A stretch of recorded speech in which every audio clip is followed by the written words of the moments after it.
45 साल एक परिवार की सरकार रही है, आपकी जुबान नहीं खुल रही थी, आप पूछने की औकात नहीं रखते। आपका सवाल थोड़ा सा अटपटा है।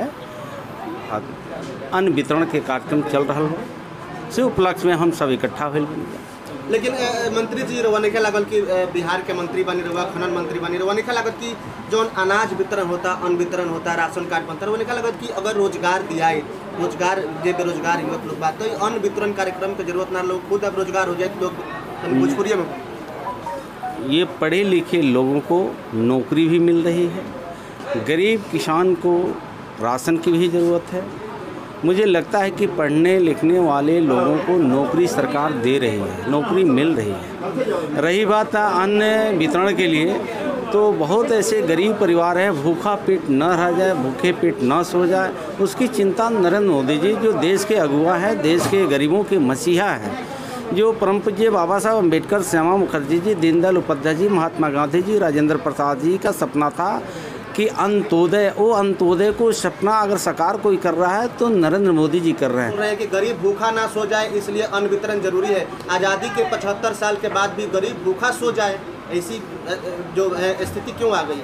मुझे लगता है कि आप थोड़ा सा पूर्व में भी जा करके पूछना चाहिए। जितना स्वतंत्रता आज़ादी आपको मिली आज पूछने के लिए, आपको जो आज जो आज़ादी मिली है आपको इतना पूछने के लिए, ये आज़ादी तो 15 साल पहले आप लोगों को पूछने का भी अधिकार नहीं था। आप पूछ नहीं सकते थे, उनके जवाब नेता नहीं दे सकते थे। करनी पड़ रही है सरकार को। ये तो मैं आप ही लोग कहे थे कि प्रत्येक वर्ष 2 करोड़ रोजगार मिलेंगे हमारी सरकार पर। मुझे बताने में खुशी हो रही है, उससे ज़्यादा नौकरी रोजगार मिल रहा है। मेरे विभाग खाने और भूतत्व विभाग में 100 वैकेंसियाँ निकली हुई है। माइंस के क्षेत्र में पूरे, मैं अपने विभाग की बात कर रहा हूँ, आप पूरे विभाग की बात कर रहे हैं। मैं अपने विभाग की ऐसे 20,000 की पूरे बिहार में 20,000 की सरकार ने वादा किया था।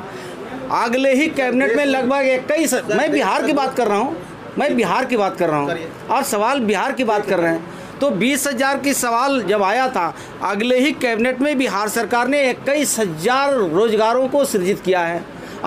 यही स्वास्थ्य की चिंता आप करते हैं। 3 लोकसभा में 1 हॉस्पिटल बनने का काम स्वास्थ्य मंत्री जी कर रहे हैं। ये सिवान में बड़े बड़े हॉस्पिटल का उद्घाटन हुआ। चलिए हम स्वास्थ्य के ऊपर आते हैं। मंत्री जी, आप जिस जिले के सांसद बने थे, इसके पिछला बार में गोपालगंज जिला के सांसद थे आपको पता है जिला में एक सदर अस्पताल है, अनुमंडल अस्पताल है और कई प्राथमिक स्वास्थ्य केंद्र है, लेकिन इतने अस्पताल होते हुए किसी अस्पताल में आज तक CT स्कैन नहीं लगा। सर क्यों?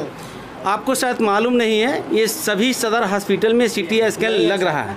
नहीं, पहले नहीं, ये पहले आप सब लग रहा है, सब ये नरेंद्र मोदी जी के आने के बाद से, NDA सरकार आने के बाद से ये सारी चिंता बढ़ी हुई है। मैं कहा हूँ जो सदर, मैं बिल्कुल उठाया। मेरे सांसदीय काल में आप जा करके लोकसभा साइट पर देखिएगा, अगर ये लोकसभा साइट आपका सर 5 साल कार्यकाल पूरा, मेरे लोकसभा सीट का मशीन गोपालगंज एकदम लगा हुआ है, एकदम लगा हुआ है। आपको मालूम नहीं है? मालूम नहीं है तो आप स्वास्थ्य विभाग में जा करके वहाँ के CS से जानकारी लीजिए। नहीं है सर, अभी लग रहा है, एकदम लग रहा है। तो लग रहा है तो जो 60 साल, जो 65 साल की शासन किया है, जो आपकी जुबान नहीं खुल रही थी, आप पूछने की औकात नहीं रखते थे, आज तो नरेंद्र मोदी जी की सरकार में, NDA की सरकार में आपको मैं धन्यवाद देता हूं कि आप पूछते भी हैं, आप सवाल भी करते हैं और सवाल के जवाब भी लेते हैं। आप नाराज हो, हम तो आपके क्षेत्र का। मैं नाराजगी शब्द वापस लीजिए। आपने सवाल कर, मैं नाराज। ये पूर्ववर्ती सरकार में आप लोगों को सवाल पूछने का हक नहीं था, हिम्मत का बात, यही गुंडेगर्दी चलती थी। पूर्ववर्ती सरकार में भाई भतीजावाद का शासन चलता था,